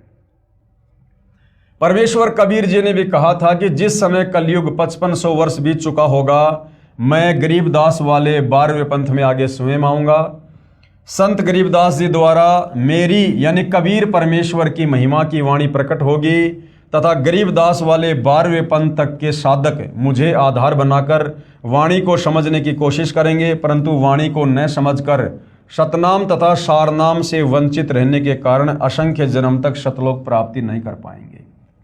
यानी गरीबदास जी के पंथ में जितने भी समय तक गरीबदास जी का पंथ चला, तो गरीबदास जी के पंथ में जितने भी लोग नाम दीक्षा लेंगे, उपदेश प्राप्त करेंगे, वो लोग असंख्य जन्मों तक मोक्ष प्राप्त नहीं कर पाएंगे।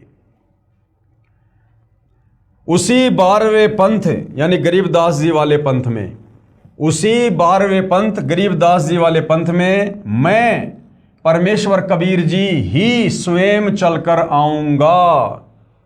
इस विषय पर भाइयों और बहनों मैंने बहुत सारी वीडियो विस्तार से बना रखे हैं कि आदरणीय गरीबदास जी के 12वें पंथ में स्वयं कबीर परमात्मा ही सतगुरु रामपाल जी के नाम से आए हैं। बहुत सारे जो प्रमाण हैं गुरुदेव के सत्संगों से दास ने दिए हुए हैं। इस ज्ञानगंगा पुस्तक पर यदि हम विस्तार से बात करेंगे तो नए भगत भाई बहन लेख को नहीं समझ पाएंगे। इसलिए यदि आप सतगुरु रामपाल जी परमेश्वर जी से उपदेश प्राप्त हैं तो आप मुझदास के और भी बहुत सारे वीडियो सोशल मीडिया पर देख सकते हैं। इस विषय को लेकर आपको भली भांति समझ में आ जाएगा कि आदरणीय गरीबदास जी के 12वें पंथ में 17 फरवरी 1988 को कबीर परमात्मा यानी सतगुरु रामपाल जी ने आदरणीय राम देवानंद जी से सांसारिक तौर पर दीक्षा लेकर उनको अपना मुंह बोला गुरु धारण करके उन्होंने जो है एंट्री की है, क्योंकि परमेश्वर की वाणी कभी गलत नहीं हो सकती है। उसी 12वें पंथ गरीबदास जी वाले पंथ में मैं परमेश्वर कबीर जी ही स्वयं चलकर आऊंगा। तब संत गरीबदास जी द्वारा प्रकट की गई वाणी को मैं कबीर परमेश्वर प्रकट होकर समझाऊंगा। तो सन 1994 से आदरणीय गरीबदास जी की वाणियों को सदग्रंथ साहिब को खोल खोल कर गांव-गांव जाकर सत्संग करके कौन महापुरुष समझा रहे थे, सतगुरु रामपाल जी समझा रहे थे। और यहाँ पर आपको एक जो प्रमाण है और मिल गया है, संत गरीबदास जी द्वारा प्रकट की गई वाणी को मैं कबीर परमेश्वर क्या करूंगा, प्रकट होकर समझाऊंगा। मां के गर्भ से जन्म लेकर नहीं, प्रकट होकर समझाऊंगा। तो 8 सितंबर 1951 को सतगुरु रामपाल जी परमेश्वर आप और हम 2 कोटि के जीवों की चरम दृष्टि को धोखा देते हुए, काल को धोखा देते हुए, क्योंकि इस परमेश्वर को कबीर भगवान को वेदों में तस्करा कहा है। तस्करा का मतलब होता है जो आंखों में धूल झोंक कर अपना कार्य करता है। तो ये परमात्मा इस काल की आंखों में धूल झोंक कर इस प्रकार की लीला करता है। आदरणीय नानक जी ने तो कबीर परमेश्वर जी को प्यार में ठग कहा है, जो काल को भी ठग लेता है और अपना ज्ञान प्रचार करके अपनी आत्माओं को शतलोक ले जाता है। तो ये परमेश्वर की अजब गजब लीला है भाइयों और बहनों। ये जब आप इस ज्ञान की गहराई में जाओगे, जब आपको सतगुरु रामपाल जी से जुड़ने के बाद काफ़ी समय हो जाएगा, 5-10 वर्ष, उसके बाद आपको ये बातें समझ में आने लगेंगी।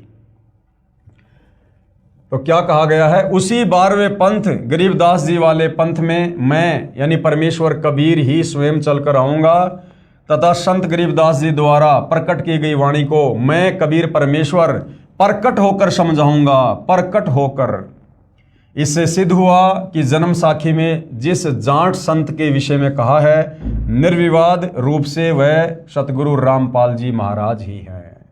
फिर भी हम संत गरीबदास जी का विशेष आदर करते हैं, क्योंकि उन्होंने परमेश्वर कबीर जी का अमर संदेश सुनाया है। यदि कोई भ्रम उत्पन्न करे, ये दूसरी शंका है, यदि कोई भ्रम उत्पन्न करे कि 10 गुरु साहिबानों में से भी किसी की ओर संकेत हो सकता है कि भाई भगत प्रहलाद ने जो मर्दाना को कहा था कि वो जाट वर्ण में आएगा, पंजाब की धरती पर आएगा, तो कोई ये भ्रम पैदा ना करे कि वो 10 सिख गुरु साहिबानों की ओर संकेत है। जी नहीं, इसके लिए ध्यान रहे कि 10 सिख गुरु साहिबानों में से कोई भी जाट जाति से नहीं था। दूसरे सिख गुरु श्री अंगद देव जी खत्री थे, यानी नानक जी भी जाति से जो है वो खत्री थे, और दूसरे सिख गुरु श्री अंगद देव जी भी जो है वो खत्री थे।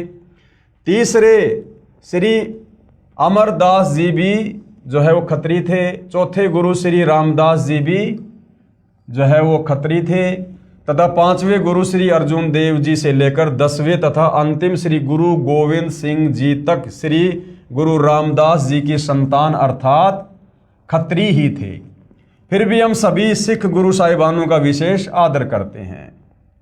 यानी कहने का मतलब है, मर्दाना ने जो पूछा था, भगत प्रहलाद ने जो बताया था कि वो जाट वर्ण में होगा, पंजाब की धरती पर होगा, वो सतगुरु रामपाल जी परमेश्वर जी के विषय में है। सतगुरु रामपाल जी महाराज कहते हैं, जीव हमारी जाति है, मानव धर्म हमारा, हिंदू मुस्लिम सिख ईसाई धर्म नहीं कोई न्यारा। ये स्लोगन है, ये नारा है परमेश्वर रामपाल जी का कि जीव हमारी जाति है, अर्थात हमारे को भिन्न भिन्न जातियों में केवल इस काल ने यहाँ पर बांट रखा है। असल में हम सब की एक ही जाति है कि हम सब जीव हैं और हमारी किसी प्रकार की कोई औकात नहीं है, हम जीव हैं।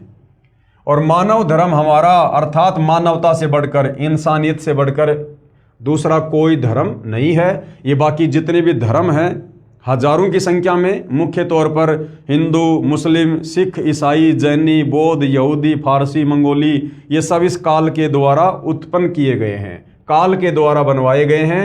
आप और हम परमेश्वर की आत्माओं को इस कलयुग के समय में आपस में जो है बांटने के मकसद से, क्योंकि इसी समय कबीर परमात्मा धरती पर तत्वदर्शी संत के रूप में प्रकट होते हैं, अपने ज्ञान का प्रचार करते हैं, आत्माओं को काल के जाल से मुक्त करवाकर सतलोक लेकर जाते हैं। और काल को ये बिल्कुल भी पसंद नहीं है कि कोई भी आत्मा उस तत्वदर्शी संत की शरण में आकर ज्ञान को समझकर सतलोक चली जाए, क्योंकि इस काल को प्रतिदिन 1 लाख मानव शरीरधारी जो है आत्माओं के सूक्ष्म शरीर में जो वासना होती है उसको खाने का श्राप लगा हुआ है, तो ये अपने भोजन को इतनी आसानी से नहीं जाने देता है।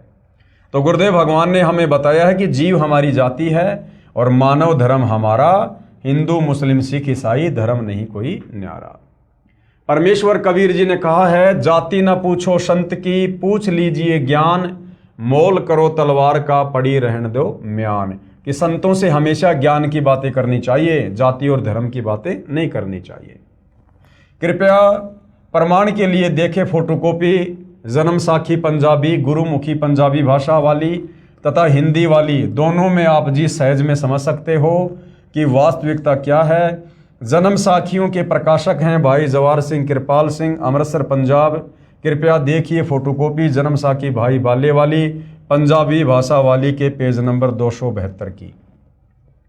ये जो भाई बाले वाली जन्म साखी है जो पंजाबी भाषा में है, उसके पेज नंबर 272 पर यानी 272 पर ये लेख लिखा हुआ है।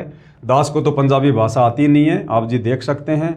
हम सीधा इसकी हिंदी वाले एडिशन पर चलेंगे। कृपया देखें फोटोकॉपी जन्म साखी भाई बाले वाली हिंदी वाली के पेज नंबर 305 पर। तो ये लेख यहाँ पर साफ साफ लिखा हुआ है, भाई बाले वाली पेज नंबर 305।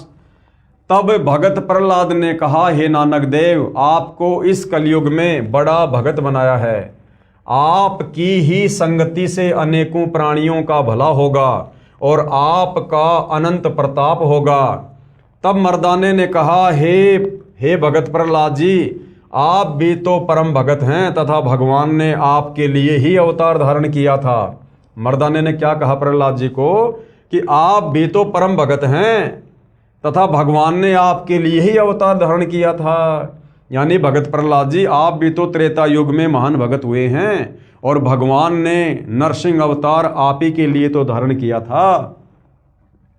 आप भी तो परम भगत हैं तथा भगवान ने आपके लिए ही अवतार धारण किया था। प्रहलाद जी ने कहा, हे भाई मर्दाना, इस स्थान पर या तो कबीर पहुंचा है और यह गुरु नानक आया है। यहाँ आना कोई आसान यानी कोई सुगम कार्य नहीं है। एक और महापुरुष होगा जो पहुंच सकेगा, यानी मेरे लोक में एक और महापुरुष होगा जो आ सकता है। मर्दाने ने कहा, हे भगतवर, वह पुरुष कौन और कब होगा?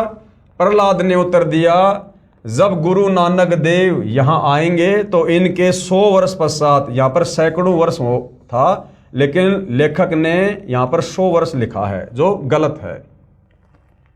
तो इनके सैकड़ों वर्ष पश्चात आएगा, अर्थात यहाँ केवल 3 आदमी ही आने हैं। ये आदमी जो शब्द है ये गलत है, ये किसी भी महापुरुष के लिए आदमी शब्द यूज नहीं किया जाता है। एक तो भगत कबीर अब देखो, जो भगत प्रहलाद है वो अपनी ज्ञानहीनता के चलते, अपनी अज्ञानता के चलते, तत्व ज्ञान ना होने के कारण, और परमात्मा जी को क्या कह रहा है? भगत। एक तो भगत कबीर और दूसरे श्री गुरु नानक देव जी, इनके पश्चात वह तीसरा आएगा। तब मर्दाने ने कहा, हे प्रहलाद जी, कबीर जी तो जुलाहा था और नानक देव जी खत्री हैं, परंतु वह तीसरा किस जाति का होगा? उत्तर में प्रहलाद जी ने कहा, हे मर्दाना, पंजाब की धरती, और वर्ण उसका जाट होगा। वर्ण क्या होगा? जाट होगा, जाट वर्ण में होगा। तथा नगर बटाला, ये बरवाला था भाई और बहनों, बटाला नहीं, तथा नगर बरवाला होगा। उस समय मर्दाना गुरुजी के चरण, फिर आगे लेख समाप्त हो जाता है। अब यहां पर किसी ने सवाल किया सतगुरु रामपाल जी के भक्तों से, प्रश्न, एक संस्कृत के विद्वान शास्त्री ने कहा कि आपके गुरु सतगुरु रामपाल जी महाराज संस्कृत नहीं पढ़े हैं। आप कहते हो कि उन्होंने श्रीमद् भगवद गीता का यथार्थ अनुवाद करके भक्तों को बताया है, ये कभी नहीं हो सकता। तो भगत ने क्या उत्तर दिया? सतगुरु रामपाल जी महाराज के भगत ने उत्तर दिया, शास्त्री जी, उसी को तो परमेश्वर का अवतार कहते हैं, जो भाषा का ज्ञान ना होते हुए यथार्थ अनुवाद कर दे। क्योंकि परमेश्वर सर्वज्ञ है, सर्वज्ञ यानी सब कुछ जानने वाला, वो हर भाषाओं को जानता है। उन्हीं गुणों से युक्त उसका भेजा हुआ अवतार होता है। वह अवतार सतगुरु रामपाल जी महाराज जी हैं। जबकि इस ज्ञान की गहराई में जाने के बाद पता चलेगा कि सतगुरु रामपाल जी किसी के अवतार नहीं हैं। सतगुरु रामपाल जी स्वयं कबीर भगवान हैं, सर्वज्ञ हैं, और ये स्वयं ही सतलोक से अवतरित हुए हैं। आप तो केवल वेदों और गीता के अनुवाद से ही अचंभित हैं। सतगुरु रामपाल जी महाराज ने तो बाइबल तथा कुरान को यथार्थ रूप में बताया है, जिसे ईसाई धर्म के वर्तमान के फादर व पादरी तथा मुसलमान धर्म के मुल्ला व काजी भी नहीं समझ सके। तो भाइयों और बहनों, ये पवित्र पुस्तक ज्ञान गंगा, इस पवित्र पुस्तक ज्ञान गंगा में सर्व धर्म शास्त्रों से प्रमाणित यथार्थ ज्ञान है। आज से पहले हमने केवल अज्ञान ही सुना था, अज्ञानी धर्मगुरुओं की मनमुखी भक्ति वाली बातें, शास्त्रों वाली बातें हमने सुनी थी। अब जब हमारे सामने ये प्रमाणित ज्ञान आएगा तो आत्मा एकदम से तो स्वीकार नहीं करती है, लेकिन यदि हम थोड़ा सा धैर्य रखेंगे, थोड़ी रुचि लेंगे और परमपिता परमेश्वर जी से यदि हम अरदास करेंगे सद्बुद्धि की, तो भाई और बहनों, अवश्य हमें यह तत्व ज्ञान समझ में आएगा, जो तत्व ज्ञान हमारे ही धर्मशास्त्रों में था।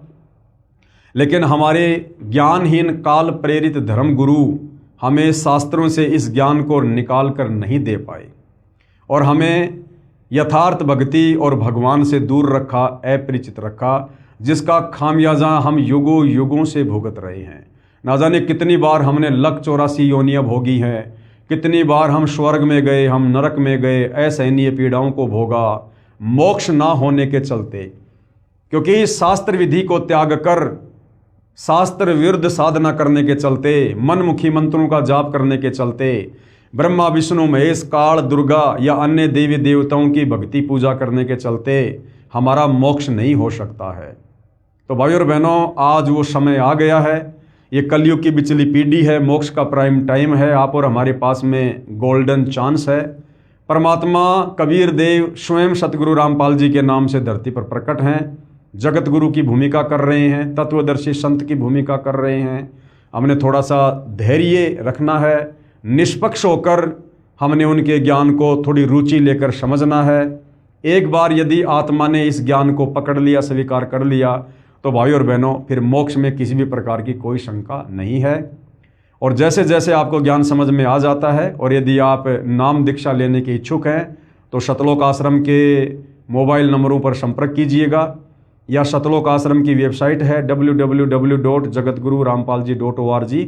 वहाँ से आपको समस्त जानकारी मिल जाएगी, कहाँ से आपको दीक्षा मिलेगी, कैसे मिलेगी, कैसे आप सतगुरु रामपाल जी के पावन चरण कमल से जुड़ सकते हैं, अपनी आत्मा का कल्याण करवा सकते हैं।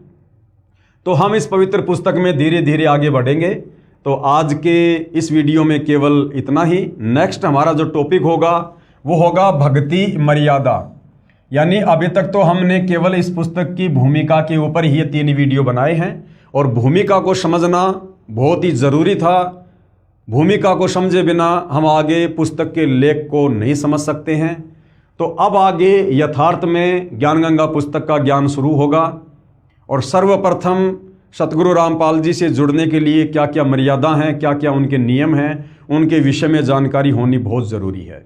तो भाई और बहनों, कल रात्रि 8:30 बजे हम भक्ति और मर्यादाओं के विषय में जानकारी प्राप्त करेंगे। तब तक पूज्य गुरुदेव भगवान हम सबको आज्ञा दे, आशीर्वाद दे, सद्बुद्धि दे, हमें भ्रमने और भटकने से बचाए, परमेश्वर इस ज्ञान को समझने के लिए हमें योग्य बनाए।